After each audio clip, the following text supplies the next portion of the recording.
Perfecto. ¿Qué nos toca hoy día? Hoy día estaba viendo estábamos revisando y me aparecieron varias dudas cuando hice los otros webinars, el de planificación, y estuvimos viendo otros temas, y me di cuenta de que no está tan claro la diferencia entre las distintas auditorías que uno debe hacer como auditor. Entonces, tanto en la planificación como en la ejecución. Entonces yo voy a preparar algo como para que quede claro y que ahí compartir el webinar. Lo que vamos a ver es mi mirada de cómo deben ser las auditorías, los tipos de auditoría que uno debe ejecutar, siguiendo estándares, ¿sí? Pero siempre los estándares tenemos un problema ahí, al menos yo tengo un problema con los estándares a veces de que me dicen mucho el qué, pero no el cómo. Entonces, quise hacer este webinar para ir precisando los tipos básicos de auditoría interna que uno debería ejecutar. ¿Bien? Estamos preparando el webinar del próximo viernes, va a ser el próximo viernes, y se agradecen requerimientos, ¿ya? Si ahí me pueden escribir por chat o por correo si es que les interesa algún tema. No sé si lo alcanzo a hacer de aquí el viernes, pero para ir programando, porque mi idea es no dejar de hacer webinar toda la semana de algún tema específico. Lo más probable es que haga algo relacionado con riesgo el próximo viernes, pero ya les voy a avisar después de terminado este. Ok. Qué bueno que se esté escuchando bien. Vamos a comenzar entonces con este webinar. ¿Y qué es lo que vamos a ver? Vamos a ver los tipos de auditoría interna, lo que deberíamos ejecutar, al menos ejecutar. Cuando terminé el webinar me di cuenta de que podía faltarme algunas cosas, pero ya lo habíamos visto en la planificación anterior, y que son las auditorías de proceso basadas en riesgo. Son las auditorías básicas, ¿cierto? La que planificamos anualmente, la que viene de las prioridades de riesgo.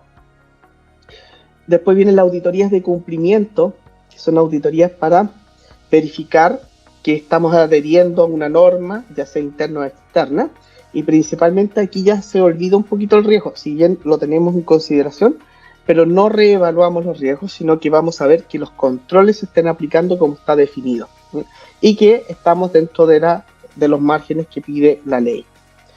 Los requerimientos especiales, que puede ser cualquier cosa, una consultoría, un requerimiento de un área, una investigación específica, ahí está de todo un poco. Los seguimientos de planes de acción, ya sea los propios o de terceros, que eso también es importante, y explicar un poquito cómo lo hago yo al menos. Y las investigaciones, ya sea investigaciones de denuncia o investigaciones de fraude, propiamente tal. Entonces, cuando terminé de hacer el webinar, me acordé de las auditorías de sucursales, las auditorías de instalaciones, que no las dije acá, pero las conversamos en el webinar número 27, que es el de planificación de auditoría. Si a alguien le queda duda, me puede hacer la pregunta por chat o por correo electrónico y profundizar.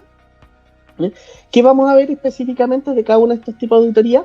Es cómo se planifica, muy sencillo, se que entra en los tiempos destinados al plan anual o se planifican como un tiempo de reserva, se reserva tiempo para ella, y cuál es el proceso para ejecutar este tipo de auditoría.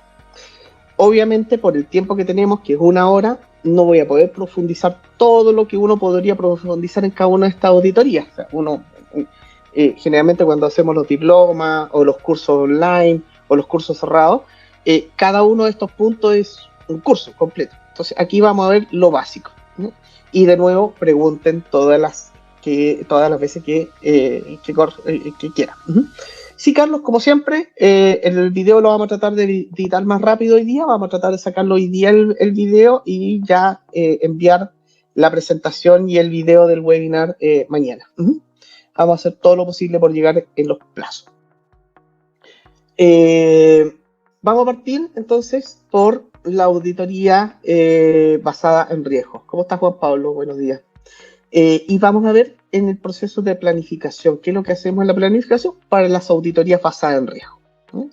Lo primero que tenemos es que tener en cuenta que las auditorías basadas o priorizadas en riesgo basada en riesgo, son las auditorías base, ¿cierto? Estas auditorías donde yo tengo que revisar un proceso completo, un subproceso completo, una actividad específica, donde el centro de atención es el riesgo.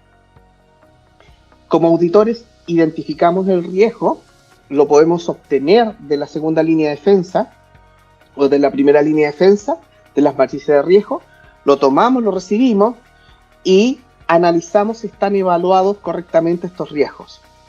Comparamos, vemos los controles que tiene la primera línea para mitigar los riesgos y vamos cuestionando el proceso completo para determinar si el sistema de control interno que está implementado en el proceso, subproceso que estamos mirando, ¿cierto?, permite mitigar los riesgos de esa área. Ese es el foco. En la planificación, ¿qué es lo que hacemos? Son las auditorías que compiten entre ellas por recursos. Nosotros lo que hacemos normalmente, se me fue, déjame un segundo. Lo que hacemos normalmente es, les voy a mostrar un poquito la pantalla. Voy a compartir mi pantalla un minutito. A ver si puedo. F6. Y voy a ver si puedo mostrar mi pantalla. Ahí sí. Espero que se vea la pantalla. Confírmenme por favor por chat si están mirando mi pantalla. Y lo que hacemos cuando hacemos la planificación o calculamos la planificación, lo primero que determinamos, ¿cierto?, es cuánto tiempo disponible tenemos como equipo de auditoría. Gracias, Priscila, gracias. Entonces, estamos mirando aquí el sistema, ¿cierto? Y lo que hacemos es que armamos nuestro equipo de auditoría y el equipo de auditoría yo voy aplicándole descuentos o descontando. Por ejemplo, este auditor se dedica a auditoría ISO. En parte de su tiempo ISO, ¿cierto? Entonces le dedica 100 días del año a auditorías ISO. Entonces, ahora, cuando yo hago el cálculo, tengo menos tiempo disponible para la planificación basada en riesgo, ¿no? Por lo tanto, lo que hacemos con esto es, lo que hacemos con ese tiempo disponible es, estoy entrando en la presentación de nuevo, denme un segundo, ahí sí. Start, ahí sí. Entonces, lo que hacemos con eso es determinar cuántas auditorías me alcanza a ejecutar con los tiempos disponibles que tenemos. Entonces, lo que vamos trabajando o es la planificación. Ahí se perdió Luis, pero espero que ya ahora haya vuelta la presentación. Entonces, lo que hacemos es descontar el tiempo que gastamos en otras funciones, en vacaciones, en una serie de elementos, ¿cierto? Y determinamos cuántos días disponibles tenemos y priorizamos desde el más riesgoso, el más expuesto, al menos expuesto de los procesos, subprocesos. Y tenemos un corte. Entonces decimos, mira, de los días que tenemos disponibles, alcanzamos a auditar 3, 6, 9, 10 auditorías basadas en riesgo, ¿no? La idea entonces es que estas auditorías se prioricen y sea exclusivamente en base a factores de riesgo y a los riesgos evaluados, cuando tenemos nuestra matriz de riesgo. El problema no lo tenemos cuando la primera línea de defensa o la segunda línea de defensa no tiene matrices de riesgo. Ahí tenemos que hacer un trabajo pesado, duro, ¿cierto?, como auditores, de ver factores o criterios de priorización, pero siempre pensadas en riesgo. Y ese es el primer paso en las auditorías basadas en riesgo. ¿Ok? Entonces, en la planificación entran por su priorización. Vámonos a la ejecución. Y en la ejecución de la auditoría, lo que hacemos es tener una secuencia lógica. Perdón.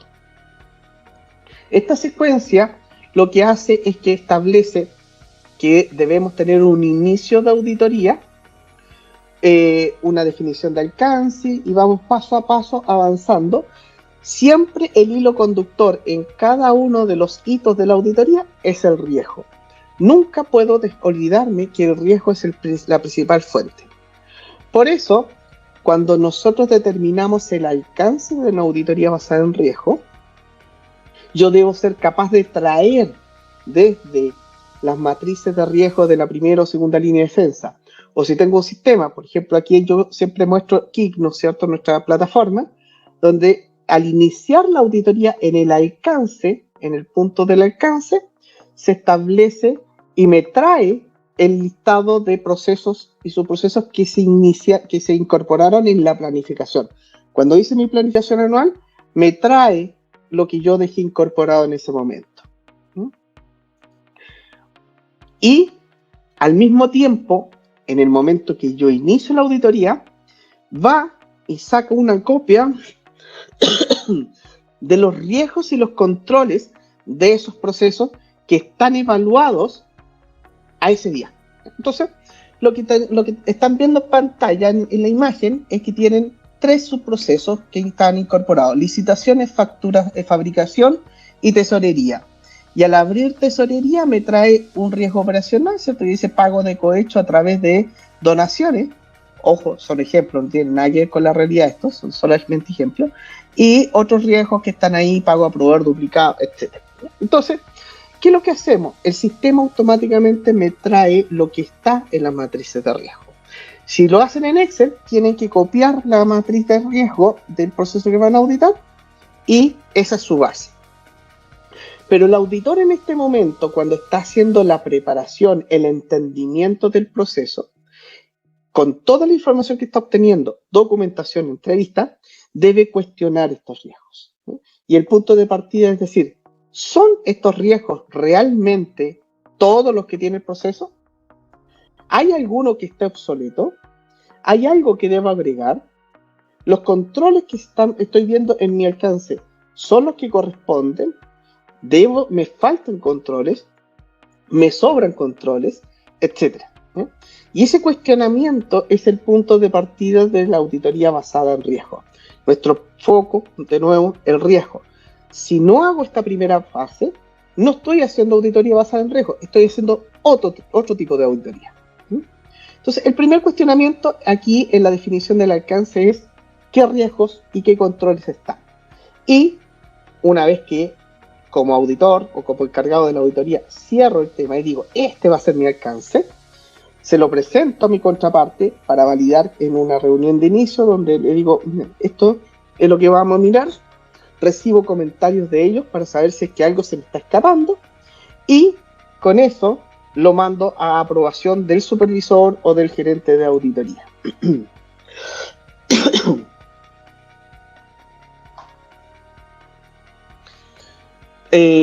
Jonathan me pregunta por la redacción del riesgo, ¿no? Tenemos variantes, Jonathan, depende del método que utilicemos. Si tenemos, por ejemplo, planillas Excel que no me da mucha flexibilidad, yo debo escribir súper estricto el riesgo. La pérdida que genera o el daño a un recurso, pérdida financiera, daño a la imagen, etcétera, por el evento que genera el daño, robo de producto, pago del soborno funcionario público, etcétera. Y recomiendo también la ubicación, dónde está el riesgo, que puede ser un proceso o una instalación. Hay un webinar, por favor escríbame, hay un webinar de gestión de riesgo, creo que es el número 10, donde explico específicamente cómo redactar los riesgos y las distintas variables. Porque si tengo un sistema, me basta con el evento y yo puedo evaluarlo por más de un impacto. Entonces, el evento, yo ahí puedo mezclar cosas. Cuando estoy en Excel, tengo que ser más preciso con la identificación del riesgo. Pero ahí podemos entrar en mucho detalle, pero hay un webinar y si le quedan dudas igual, me pregunta por favor por correo, Jonathan. Me dicen que hay problemas de conexión. ¿Hay alguien más que tiene problemas de conexión? ¿Me están escuchando bien? Por favor, para estar atentos. Si a alguien se les presenta problema y no es generalizado, salgan y vuelvan a entrar y generalmente se corrige. ¿Ok? Entonces, autorizado el alcance por el DEA o por el supervisor, según lo que tengan definido, nos vamos a la siguiente parte. Gracias, Gladys. La siguiente parte es, ya cuestionamos qué riesgos y qué controles íbamos a auditar, o qué es lo que estamos viendo. Y esto, lo que hacemos ahora es cuestionar el riesgo inherente. Como auditores, nos entregan, y dicen, ¿sabes qué? Aquí el riesgo inherente es bajo. Lo voy a cuestionar con una metodología para poder tener un contraste. No es simplemente es mi opinión, yo creo que es alto, yo creo que es bajo, yo creo que es medio. Aquí tenemos que tener criterios lo más objetivo posible. Dimos un webinar también donde hacíamos evaluación de riesgo inherente en base a los factores de amenazas y a los factores de impacto. En ese caso hay una metodología para hacerlo. Nosotros, como lo tenemos automatizado, la metodología que usa gestión de riesgo es igual a la metodología que usa auditoría, por lo tanto la discusión es más fácil. Yo creo, ya no es, yo creo rojo, yo creo que es naranja.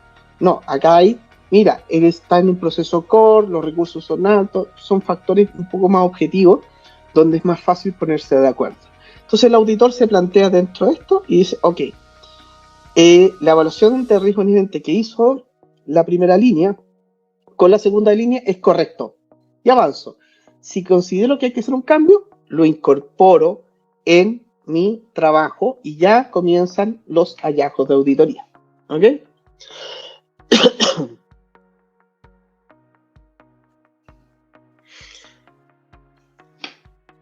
Ok. Entonces, tenemos la evaluación del riesgo y cuando ya tenemos evaluado el riesgo y sabemos lo que vamos a evaluar, nos vamos al programa de auditoría. Y el programa de auditoría es simplemente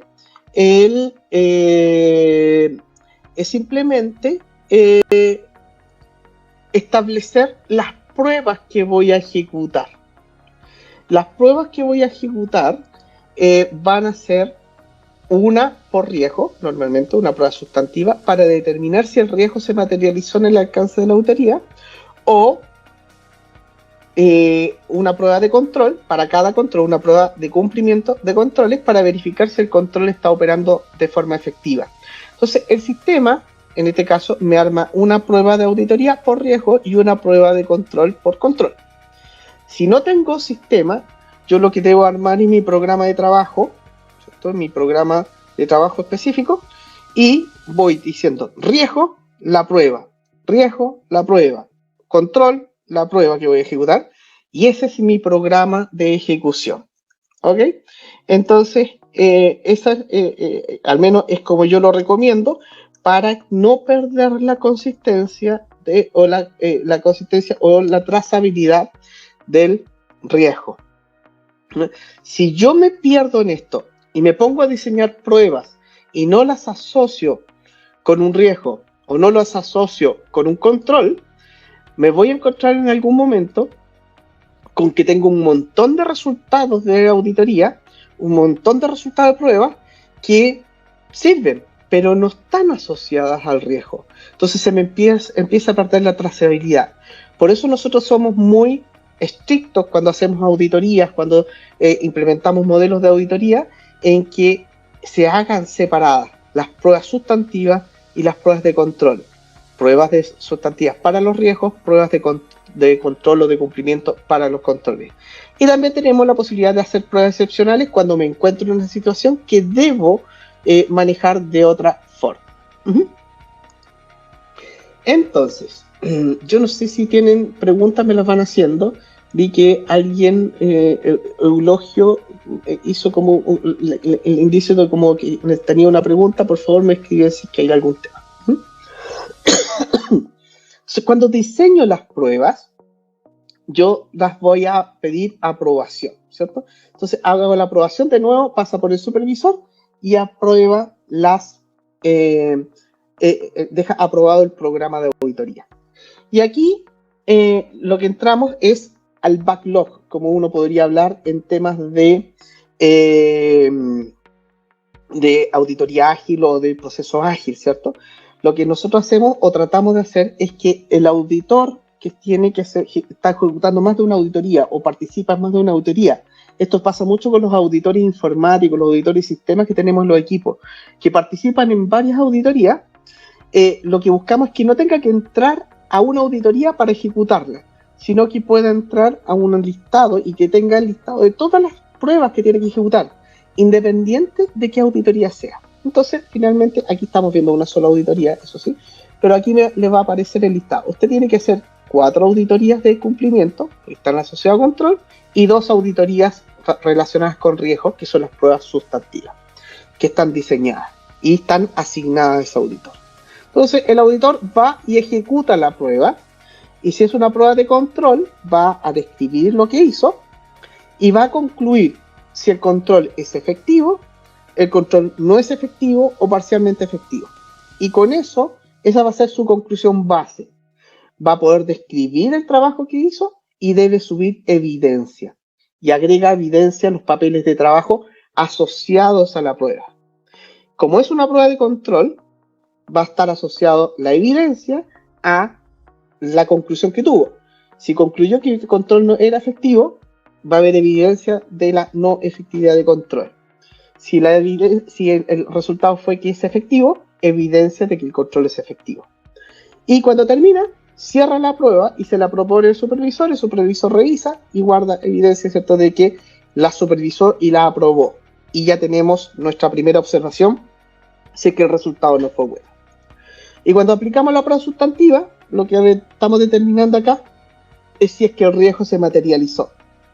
Entonces, describo la conclusión, que es lo que concluye el auditor, subo los papeles de trabajo y concluyo si genera hallazgo o no genera hallazgo de auditoría. Y de nuevo, como es una prueba sustantiva, está linkeada al riesgo. La prueba de control está asociada al control y el control al riesgo. Entonces, no nos perdemos, seguimos la línea del riesgo. Seguimos avanzando y los hallazgos generan observaciones, ¿cierto? Yo puedo juntar más de un hallazgo en una sola observación cuando están relacionados con el mismo riesgo. Lo ideal es que tengamos una observación por riesgo, es lo ideal. Se pueden mezclar, pero se pueden hacer. Y aquí están los tipos de hallazgos, ¿cierto? Hallazgo de tipo 1 cuando faltan controles, hallazgo tipo 2 cuando están mal diseñados, hallazgo tipo 3 cuando el control no funciona correctamente, hallazgo tipo 4 cuando el riesgo está materializado, y hallazgos tipo 5 que son otros tipos de hallazgos que salen de las pruebas excepcionales, cosas que podamos anotar. Y con eso armamos nuestras observaciones de auditoría. Y esas observaciones de auditoría van a concluir de que lo más probable es que cambie el riesgo. Es importante tener en cuenta que si en mi hallazgo dice que el control no es efectivo, ese control ya no mitiga o mitiga menos, ¿cierto? Y eso me va a cambiar el riesgo residual. Entonces, debemos tener en la auditoría basada en riesgo un reporte intermedio antes de sacar el informe final, donde yo pueda ver cómo estaba el riesgo antes de la auditoría y cómo queda después, para que el dueño del proceso y la segunda línea estén informados de los cambios que se generan por la opinión que está emitiendo el auditor. Una vez que se pasó por la reunión de cierre y se presentaron los cambios que se van a hacer a las matrices de riesgo, vamos y cerramos la auditoría. Cerramos la auditoría. Y al cerrar la auditoría, se van los cambios de nuevo al módulo de riesgo. Se actualizan automáticamente los cambios. Si no tengo sistema, lo que tengo que hacer es, en el informe de auditoría, en un anexo, decir, el riesgo 1 cambia en esto, el control 2 ya no es efectivo, y le doy la lista para que el área de riesgo actualice sus matrices. Y eso es un trabajo manual que después tenemos que verificar. Por lo tanto, en la reunión de cierre cerramos y retroalimentamos a riesgo. Y después viene el proceso del informe y el seguimiento, etc. Pero si se fijan, el objetivo de esta auditoría basada en riesgo es darle una opinión al dueño del proceso, a la dirección y a todas las partes interesadas de si la evaluación de riesgo o el riesgo residual está siendo efectivo. Si el riesgo residual estamos llegando al nivel deseado, a verde. Si no estamos llegando a verde, significa que tenemos un problema y debería existir planes de acción para mejorarlo.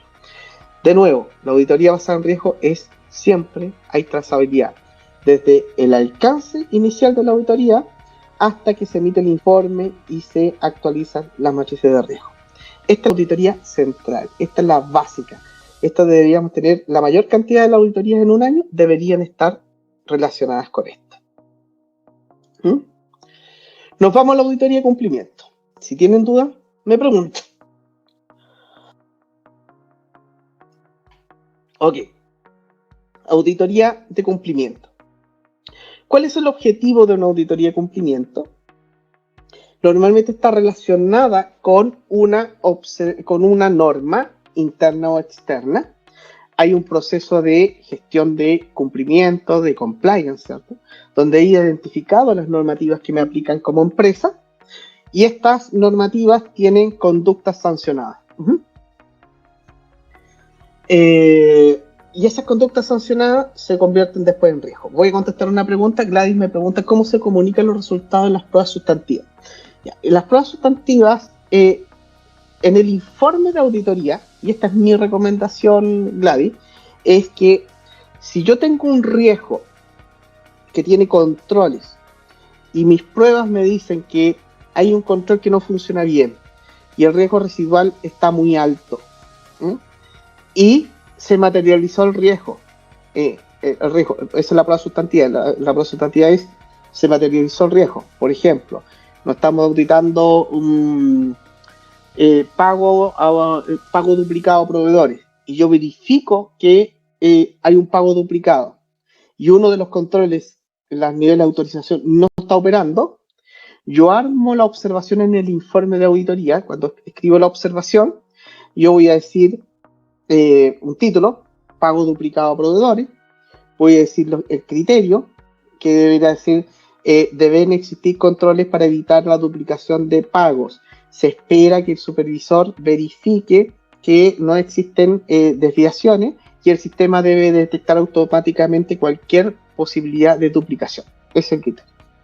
La condición, nosotros decimos, bueno, los niveles de autorización no están operando como fueron definidos. Se revisó una muestra de 60 casos y se detectaron 3 en los cuales no hay autorización. Adicionalmente, hemos observado 5 pagos duplicados por un monto de 10 millones. Y ahí, en la observación de auditoría, estoy juntando todos los elementos relacionados con un solo riesgo. Estoy diciendo que se materializó el riesgo y estoy mostrando la debilidad de control, pero siempre asociándolo al riesgo. Ahí, Gladys, hay formatos de reportes que ayudan a ser precisos en la confección. El Instituto de Auditor Interno nos dice 8 elementos: título, criterio, condición, causa, recomendación. Eso está establecido. Si tienen dudas después, para entrar en reportería de auditoría, lo podemos hacer un webinar de reporte más adelante, o si tienen dudas específicas antes, me mandan un correo sin ningún problema. Ok, respondida la pregunta, vuelvo a la auditoría de cumplimiento. Entonces, la auditoría de cumplimiento es verificar que estamos adheriendo a la norma.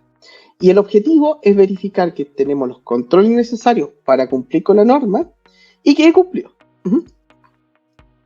En la planificación, estas auditorías de cumplimiento ya no compiten en base a riesgo. Normalmente entran en un tiempo de reserva planificable. ¿Por qué? Porque aquí no me interesa tanto el riesgo. Quizás es una norma que debo cumplir porque el fiscalizador me lo pide. Entonces, yo tengo auditorías de cumplimiento que son obligatorias, porque la autoridad me pide que haga esa auditoría.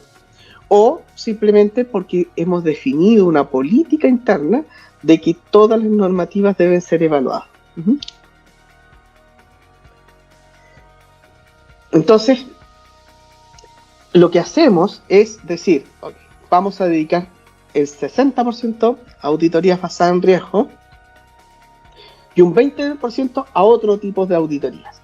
Y en ese momento nos vamos a nuestra planificación, ya sea en el método que lo tengamos. Aquí lo estoy mostrando de nuevo en Kiknos, y definimos una auditoría, le ponemos el nombre, la fecha que lo vamos a hacer, y elegimos la segunda categoría, que es una auditoría de cumplimiento.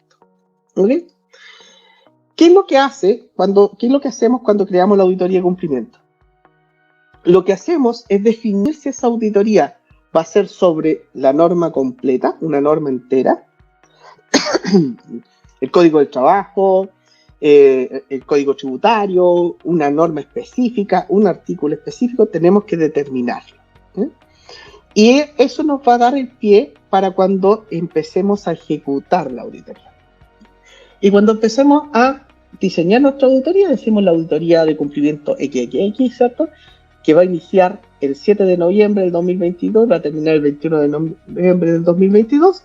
Le decimos y definimos, ¿vamos a elegir controles específicos de una norma o vamos a auditar la norma completa? ¿Bien?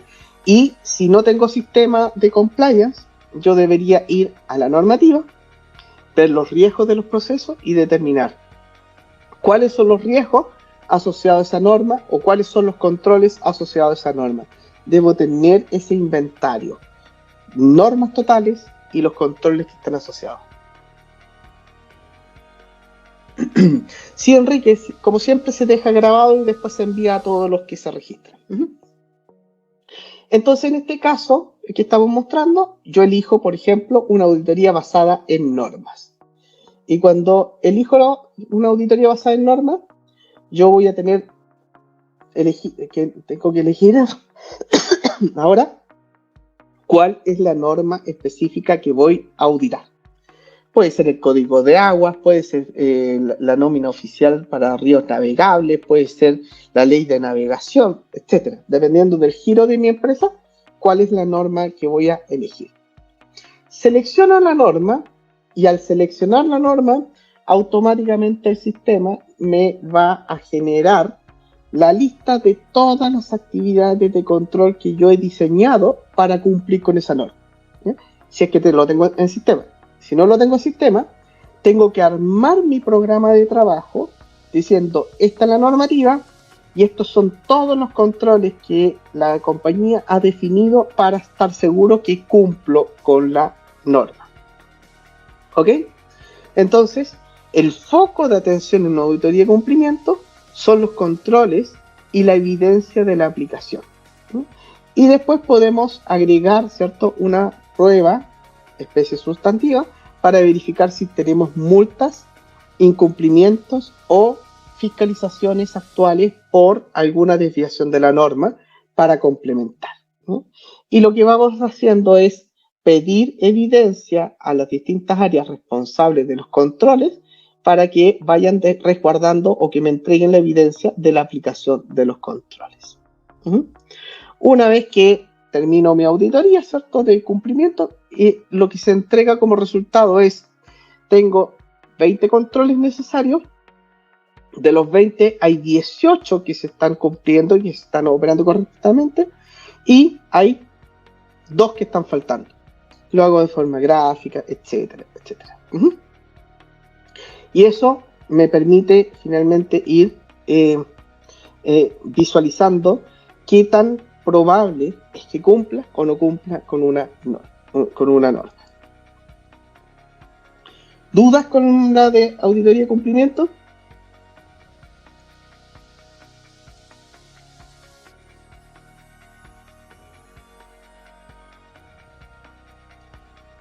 No me abandona la tos, así que disculpen. Requerimientos especiales. ¿Ya? Este es el más en la bolsa de gato que tenemos normalmente. ¿Y qué es la bolsa de gato? Es todos los requerimientos que llegan de la gerencia, de las distintas áreas y que pueden llegar al momento de la planificación. Sí, puede llegar al momento de la planificación. Hay una pregunta sobre el auditoría de cumplimiento. En un auditoría de cumplimiento hacemos también prueba sustantiva. La prueba sustantiva está más enfocada al riesgo, Jonathan. Por lo tanto, lo único que hacemos es una verificación que podría llamarse una prueba sustantiva, pero en una auditoría de cumplimiento, una verificación de si hemos tenido multas, sanciones o estamos notificados por la autoridad. Y en ese caso, uno podría asumirla como una auditoría, una prueba de cumplimiento, pero es una sola, no riesgo por riesgo, sino que nuestro riesgo mayor es el incumplir. Entonces, eso se podría considerar una prueba sustantiva en la prueba de en la auditoría de cumplimiento. Claro, ahí el recálculo de cumplimiento fiscal ya se escapa a una auditoría más de proceso, porque ahí sí estamos cuestionando el proceso. Y cuando hago esos recálculos, estamos pensando en una auditoría ya de proceso, propiamente tal. Acá la auditoría de cumplimiento es más limitada, estoy verificando si cumplo o no cumplo, es blanco o negro la respuesta. Ok, entonces, el requerimiento especial, los requerimientos especiales pueden llegar en cualquiera de los dos momentos. Cuando estoy planificando y alguien me pide algo, el directorio me pide algo, y yo lo considero relevante, lo incluyo en mi planificación, pero no compite con la auditoría basada en riesgo, porque yo ya me reservé tiempo para esto. Como sé que todos los años me van a pedir algo, yo hago en la preparación, yo defino los distintos elementos y los voy trabajando. Entonces, si llegó en el momento de la planificación del requerimiento especial, entra directo, no compite con la gestión, con lo basado en riesgo. Lo reservo, me reservo un tiempo. Pero también puede darse el caso de que el requerimiento especial llegue ya cuando estoy ejecutando, cuando ya la planificación ya se cerró. Puede llegar uno en abril, en mayo del año. Por lo tanto, siempre tengo que planificar no más del 80% del tiempo disponible. Si tengo 1000 días auditor, mi planificación, que incluye todas las auditorías basadas en riesgo, los seguimientos, las auditorías de cumplimiento y los requerimientos especiales que entraron al momento de la planificación, todo eso no debería abarcar más del 80% del tiempo, porque ese 20% lo vamos a destinar a las contingencias y a requerimientos especiales que aparezcan en el día a día. Gracias, Jonathan. Entonces, este requerimiento especial, ¿cómo lo manejamos en la ejecución? Aquí es, como les decía, cualquier cosa. Aquí empieza a pedirnos muchas cosas. Se está implementando un sistema, nos piden que ayudemos en los perfiles.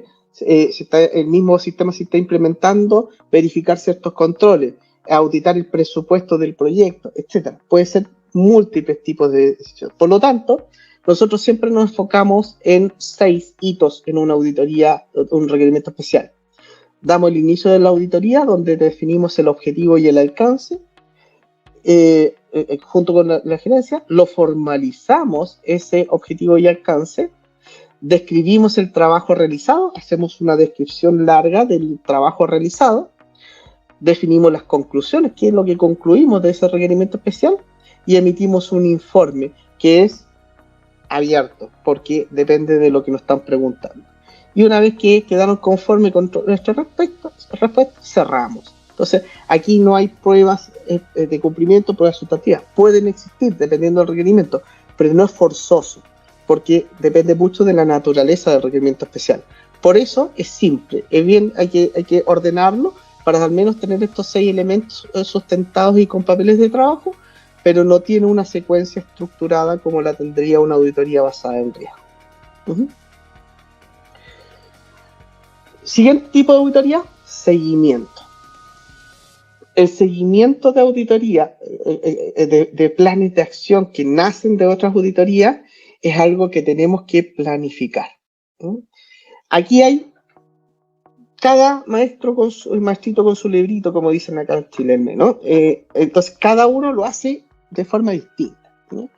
Muchas veces veo que el seguimiento de auditoría, dicen, auditamos tesorería y esperamos auditar nuevamente tesorería para verificar si se implementaron los planes de acción. Eso a mí no me gusta mucho, ¿ya? A veces puede pasar mucho tiempo entre una y otra. ¿Qué es lo que yo recomiendo en este punto? Tener un seguimiento de los planes de acción esperando la comunicación del responsable. El gerente de Administración y Finanzas tiene un plan de acción, lo tenía que implementar el 30 de marzo, le doy un aviso, le mando una alerta de que ya está venciendo, y me dice, lo hice, lo implementé. Y en ese momento el plan de acción queda en estado implementado. Pero yo no lo he revisado. Entonces, hago una auditoría de seguimiento a una fecha dada, y en ese momento verifico que lo que me dijo el gerente es correcto.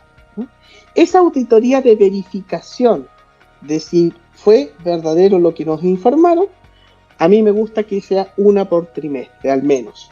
El 31 de marzo, el 30 de junio, el 30 de septiembre y el 31 de diciembre. Y en esa auditoría, que son 4 al año, las dejamos planificadas, las dejamos en nuestro plan anual. Y le asignamos un auditor o un equipo de auditoría para hacer esa revisión dependiendo de la cantidad de planificación que exista.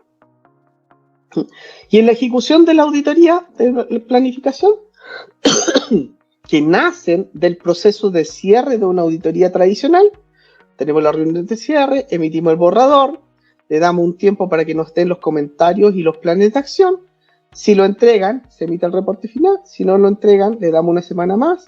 O si no, lo emitimos sin planes de acción para no demorar el informe, ¿cierto? Este es como el diagrama de flujo. Y cuando entregamos ese informe, todos los planes de acción entran en estado iniciado o vigente, ¿cierto? Que es cuando se emite el informe de auditoría, están los planes de acción vigentes.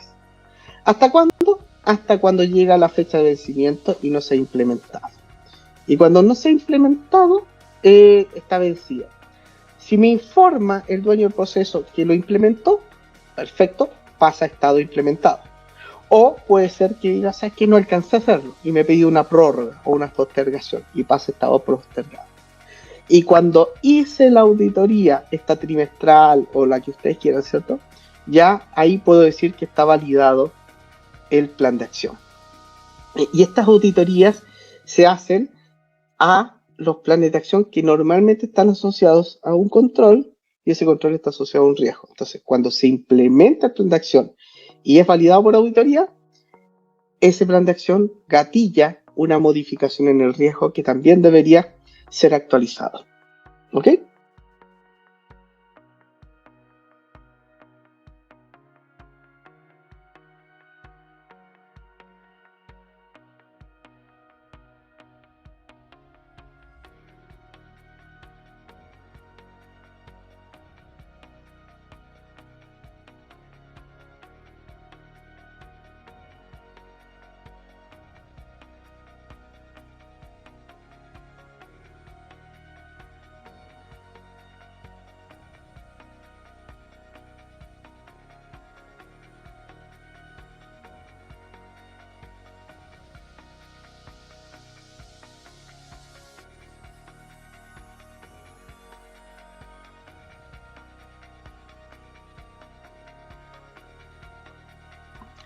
Gracias por avisar. Sorry, no me di cuenta que había quedado sin audio. Se agradece la alerta. Creo que ya me están escuchando. Avísenme cuando ya me estén escuchando. ¿Ya están escuchando? Ahora sí, ya, ahora me están escuchando. Perfecto. Vuelvo a decir, gracias por la alerta. Sí, para allá voy.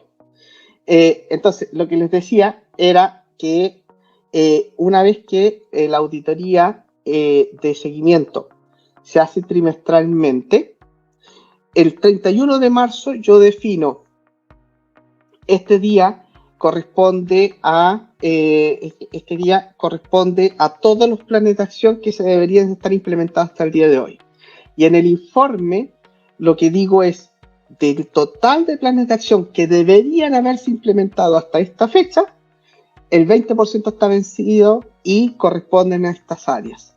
Estas otras están implementadas y validadas. Y estas que me informaron como que fueron implementadas, ya las devolvemos a vencidas porque la evidencia que me entregó el dueño del proceso no corresponde. Entonces nuestro foco de atención es el estado del plan de acción y si es que la evidencia que me entregó el dueño del proceso es suficiente para decir que el riesgo se mitigó o que el control se implementó, ¿sí? Ese es el foco de atención. Y esto si lo conectamos con las matrices de riesgo, con el módulo de riesgo, tipo cuando está con sistema, si yo pongo que el plan de acción fue implementado y lo validé, automáticamente debería actualizar el nivel de riesgo. Y con eso están los cambios de estado que ellos los pueden ver, es simplemente cómo cambian de un lado hacia otro. Finalmente, la última que vamos a revisar hoy día es las investigaciones. Y aquí estamos pensando en investigaciones de fraude o investigaciones de denuncia, el canal de denuncia que recibimos. Y en la planificación, normalmente esto no queda en la planificación anual, sino que yo tengo que reservar tiempo. No es que yo diga, mira, me van a pedir una investigación de fraude en 6 meses más, no lo puedo saber. No sé cuándo va a entrar la denuncia, por lo tanto estas entran 100% por reserva y me guardo un tiempo. Y aquí tengo que analizar la historia, cuántas investigaciones he tenido que hacer históricamente, etc. Entonces, en ese caso, yo lo que hago es reservarme tiempo para estas investigaciones.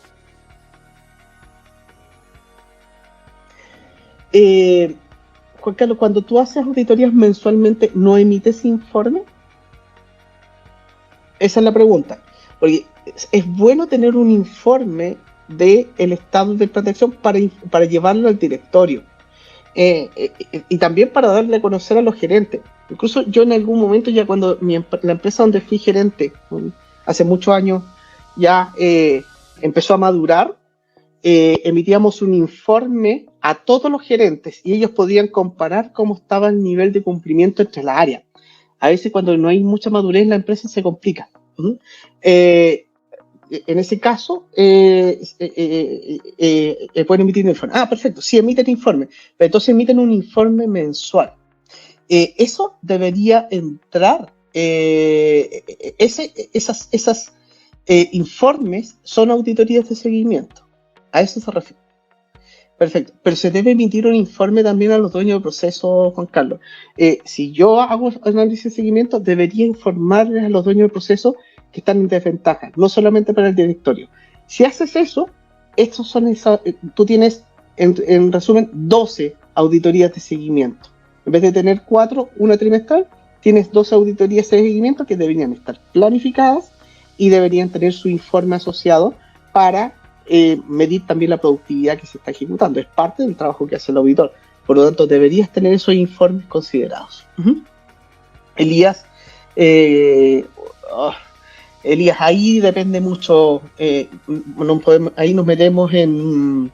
Perfecto, Juan Carlos. Entonces estás haciendo lo correcto y es lo que estamos hablando. Cuando hago la auditoría de seguimiento, tú tienes 12 auditorías de seguimiento al año. Está correcto.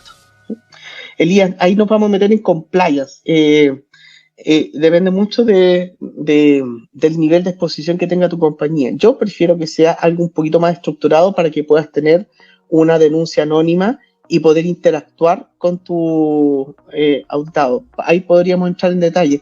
No creo tener un webinar sobre canal de denuncia y investigación de denuncia. Podría ser una buena opción para el futuro. Patricio dice, si el plan de acción propuesto por la administración no mitiga totalmente el riesgo, ¿cuál es el paso a seguir por el auditor? ¿Solicitar un nuevo plan? ¿Solicitar una carta de aceptación de riesgo? Si lo que hay que separar en dos partes, si Jessica se va a compartir la grabación. Patricio, si es que mi resultado, cuando yo recibí el plan de acción del informe, me entregó el plan de acción en el momento del informe, yo tengo la posibilidad de cuestionar en ese momento si el plan de acción va a mitigar o no mitigar el riesgo. Y yo debería aceptar en el informe de auditoría solo aquellos planes de acción que mitigan el riesgo. Si no lo mitiga, yo lo dejo establecido en el informe y el directorio o el comité de auditoría debería validar esa aceptación de riesgo. Y depende del nivel de riesgo. Yo podría tener niveles de autorización de aceptación de riesgo. Podría decir que el gerente puede aceptar los amarillos, el gerente general los naranjas y el comité de auditoría los rojos. Podríamos estructurar algo así, se puede hacer. Ahora, si el plan de acción diseñado mitigaba el riesgo, pero la implementación no fue efectiva, significa que me están jugando, entre comillas, chueco, ¿no? Me están tratando de engañar. Por lo tanto, ahí simplemente no se acepta ese plan de acción como implementado y pasa a vencido nuevamente. Y puede ser que genere un nuevo plan de acción o simplemente cambio el estado de nuevo de implementado a vencido. Son dos condiciones distintas. Cuando el plan de acción estaba mal diseñado, no lo acepto en el informe. Y cuando estaba bien diseñado, yo verifico que realmente implementaron lo que se decía. La auditoría solamente me dice no se elimina el riesgo por un 6%, por eso se debe hacer exacto. Y no solamente por eso, sino también por los compromisos. O sea, el compromiso que tiene el dueño del proceso con el proceso de gestión de riesgo. Si ni siquiera son capaces de preocuparse de implementar los planes de acción, menos se van a preocupar del riesgo y del control. Recuerden que el control y el riesgo, el responsable es el dueño del proceso. Lo mínimo que debe hacer es cumplir con sus compromisos en planes de acción. Por eso son tan importantes las auditorías de seguimiento. ¿Ok? Ya, para ir cerrando, la auditoría de investigación, de denuncia o de fraude entra como reserva, no sé cuándo se va a ejecutar. Cuando me llega la denuncia, lo primero que tengo que hacer, ¿cierto?, es tomar una decisión. Esto viene de una denuncia. Si tengo un sistema, yo debería tener integrado canal de denuncia con las auditorías para que cuando me eche una denuncia, la evalúe y digo, sí, es válida y entra directamente a mi lista de auditorías pendientes y me ocupa la reserva. Y ahí digo, ¿viene de una denuncia? ¿Sí o no? Y digo, y si está conectado, yo podría elegir la denuncia que corresponde. Y con eso, yo, si viene de una denuncia, voy a tener los antecedentes, voy a tener la evidencia que me subieron, ¿cierto?, que me disponibilizaron.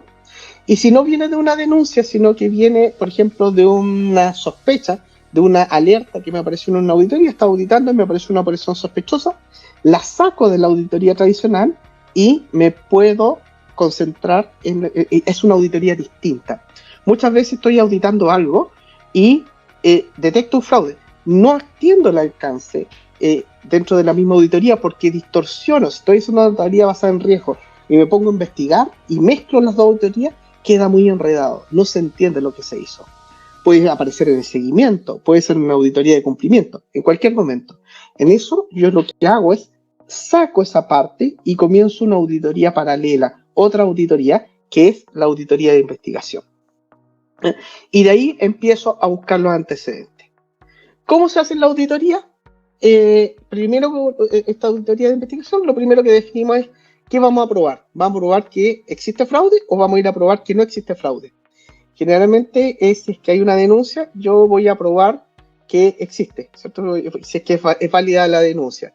Otras veces, simplemente tengo un área, me dice, mire, ¿sabes que me están acusando de esto? Y esto no corresponde. Entonces, declaro el foco que voy a hacer. Puedo tomar los dos focos, puedo auditar en el mismo lado, verificar si es que existe fraude o no existe fraude y parto por las dos.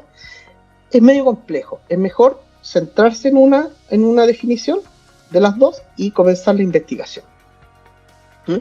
Y uno describe la perspectiva. ¿Por qué voy a ir a probar que existe fraude o por qué voy a ir a probar que no existe fraude? Describo por qué. Esto me permite centrarme en la auditoría de investigación, que a veces son medias dispersas. Armo el equipo de trabajo, el objetivo, el alcance y, básico, fundamental, el punto de partida de cualquier investigación, definir la hipótesis inicial. ¿Cuál es mi hipótesis? Se robaron el producto, están coludidos, etc. Defino la hipótesis. ¿Por qué es importante tomar uno de los dos focos? Porque me ordena mentalmente. Las auditorías de investigación son súper complejas porque no tienen una estructura lógica, o sea, tienen, pero normalmente nosotros vamos agarrando lo que podemos. Es como una malla que se va ampliando. Entonces, si no tengo un foco claro, me puedo dispersar mucho y las auditorías se vuelven eternas. Entonces, cuando yo tomo un foco, voy a ir a probar que existe fraude, yo puedo definir una hipótesis. Por ejemplo, me falta producto en la bodega. Ese es el hallazgo que tengo. Entonces yo digo, ok, voy a probar que me están robando productos, el personal interno está robando productos. Entonces mi perspectiva es que voy a probar que existe fraude. Entonces todo mi trabajo se enfoca en ir a probar eso. ¿Sí? Uno podría decir, bueno, pero eso es muy sesgado, pero lo que voy a hacer es que tengo un sentido lógico de cada una de las actividades y me permite establecer la hipótesis inicial. ¿Cómo me están robando? Está coludido el que recibe con el proveedor. Esa es mi hipótesis inicial. O durante las noches cuando no hay guardia, entra personal y se lleva los productos. Otra hipótesis. Tercera hipótesis. Están sacando productos, no lo están registrando y están coludidos con el transportista, etc. Entonces, de acuerdo a los antecedentes que tengo, yo defino mi hipótesis. Y esas hipótesis están relacionadas con el enfoque que le di. Existe fraude. Si tomo el otro enfoque, que no hay fraude, entonces tengo una diferencia de inventario. Ok, hay un error en el sistema. Entonces mi hipótesis inicial es ir a ver si es que el sistema no está registrando todo, o está calculando mal, entonces el foco me permite ordenar la auditoría. No es buena ni una ni otra, es simplemente para ordenarme. Incluso muchas veces se hace una investigación con un foco y no llego a ningún resultado y me cambio de foco y empiezo a hacer la auditoría ahora con el foco de que no existe fraude. Como no llegué a ningún resultado en el momento que estaba auditando con foco de fraude, me cambio de foco y empiezo a probar que no existe. Y a veces, y eso simplemente hacer eso me ordena todo el proceso de investigación. Entonces, defino mi hipótesis y me voy a probar la hipótesis. Defino la actividad, el trabajo, la entrevista, todo, y empiezo a avanzar con la hipótesis. Escribo los hallazgos y concluyo. ¿Se confirmó la hipótesis? Perfecto, tengo fraude. ¿Se descartó la hipótesis? No me sirve la hipótesis. Tengo que cambiar la hipótesis. Y ahí creo una nueva hipótesis y voy iterando hipótesis 1, después la hipótesis 2, hasta que confirmo la hipótesis. Y mi hipótesis puede ser que hay fraude o no hay fraude. Ese es el orden que uno sigue con esta auditoría. No hay ningún problema, José. Ya sé que me atrasé más de la cuenta, me alargué más de lo que correspondía, ¿no? Pero era la última lámina. Entonces, en la investigación, yo debo tener un orden, un foco, un punto de partida. Y una vez que tengo el foco y el punto de partida, parto por la hipótesis. Pruebo toda la hipótesis. Si la confirmo, se acabó la auditoría. Si la rechazo, cambio de hipótesis. ¿Hasta cuándo? Hasta que se me acaba la hipótesis. Y simplemente descarto nuestro punto de partida. Descarto que haya fraude o simplemente demuestro que no hay fraude. Y eso es los tipos de auditoría. Obviamente hay mucho más temas, hay mucho más desarrollo en cada uno de estos puntos. Entonces, de nuevo, como siempre les digo, en todos los webinars, háblenme, conversen, sugiéranme temas, ayúdenme con preguntas. Si necesitan una reunión, la coordinamos. Si necesitan un WhatsApp, me escriben un WhatsApp. Siempre en los correos está mi teléfono, está mi correo. O si no lo encuentran, búsquenme en LinkedIn, ya sea por Brack Group o por Miguel Ángel Díaz, y ahí estamos conversando. Nuevamente, como siempre, les agradezco el tiempo y las preguntas. Muchas gracias a todos por haberse conectado.